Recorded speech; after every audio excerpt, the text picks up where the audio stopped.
Now if we look upon man at his present state and see how he wanders on year after year, generation after generation, age after age, performing these same mistaken things which have mutilated and distorted history since the beginning, we find that man has an almost inconceivable capacity to continue, to do things as they have been done, to continue the processes which have become natural and familiar to him. If therefore this man becomes enlightened, if he truly becomes one with the divine power, he may then subsist continuously in this, finding a way of life as glorious, as happy, and as extensive as his more miserable existence is today. He will find then that all institutions which are necessary for his good will flourish, that his life and his world will be enriched, that peace will come to him, that the great enemies, sin and death, will disappear. If not literally, their power over him will vanish. For it is not death but the fear of death that slaves men to mortality. All things not good vanish away in the light of good, and it is perfectly possible and perfectly conceivable for men to live as well as they now live badly. That only, however, through the attainment of that which is true and necessary can this be done. Discrimination then gives man this picture of well-being, of rightness, of suitableness in all things, and reminds him that he is human, that of all creatures that he knows, he has been most internally gifted with understanding, with insight, with skill, with faculties and powers, with memory and imagination, with sense and intuition, that he may accomplish all these things. That these wonderful faculties should be bound utterly to a narrow circle of materialistic activities is naturally unreasonable.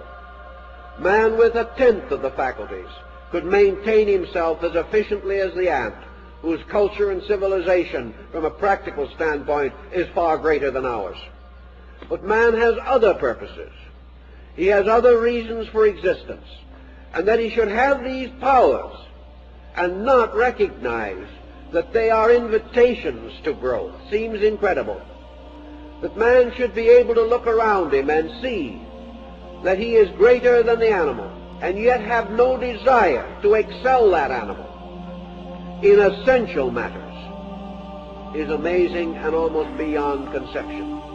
That we should see the great achievement of a few, that we should contemplate the wonderful attainments of those honored and venerated persons whom we regard as sanctified, and yet have no general impulse to emulate them, not to recognize that within ourselves is an open door leading to universal integration. Not to see this in the presence of the power to see it means that we have long been chained and held to false opinions. The Pythagoreans 2,600 years ago sought to bring these facts to man, that man, being obviously the noblest creature that we can perceive, must also have the noblest destiny, and that this destiny cannot be fulfilled in war and pillage and competition and strife, that these things do not lead to the end for which man is intended. They do not bring him into living communion with the gods. They do not restore him to his eternal estate. They do not liberate him from sin, ignorance, and fear. These things must be attained from within. And man endowed with the power to attain will attain if he makes the sincere and natural effort. But against this effort is the constant inertia, bounded by this eternal feeling that we can't do this and we can't do that. We simply lack this tremendous drive. Nature bestows impetus by giving us problems and showing us that we must either solve or be miserable. And in this emergency, with all our faculties and all our powers, man decides to be miserable. He still rejects solution, because this solution takes effort. And our civilization has gradually decreased our desire to use our resources for a purpose relating to our inner lives. Yet without this resource, so applied, our outer lives will never be solved. So the golden verses point to this future state in which man, joining with the gods in the infinite empyrean, lives forever in beatitude, not necessarily actually meaning that he's going off into the sky and stay there, but meaning that he has found heaven within himself. That when he turns inward, he turns upon the countenance of the divine being.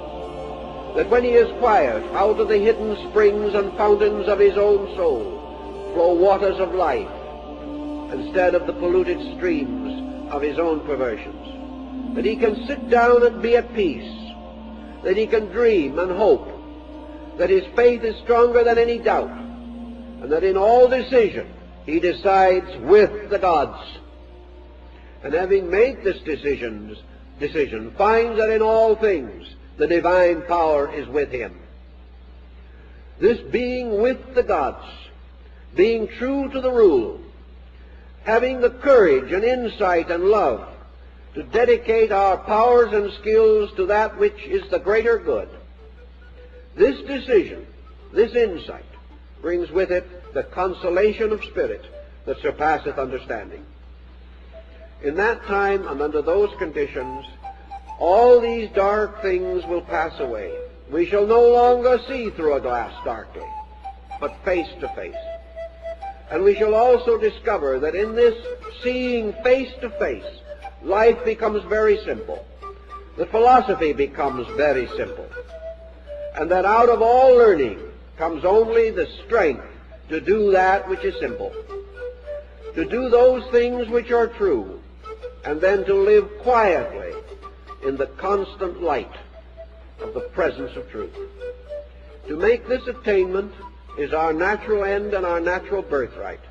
And into the golden verses, therefore, have been incorporated what seems to me to be the essence, the substance of the noblest thoughts of man. No great religion can deny these truths. It may attempt to develop them or specialize them, but still the principle remains that man, through the reformation and rededication of his life, through the offering of himself totally and without reservation to the service of truth and upon the altar of good, by these dedications and these consecrations, man justifies the good life, justifies the presence of the gods, and that which he earns he shall have, and that which he serves shall come to him, and that which is his duty shall be shown to him, and he shall dwell in peace with the gods through all eternity. And he shall have, as the ancient said, his birthright in everlastingness.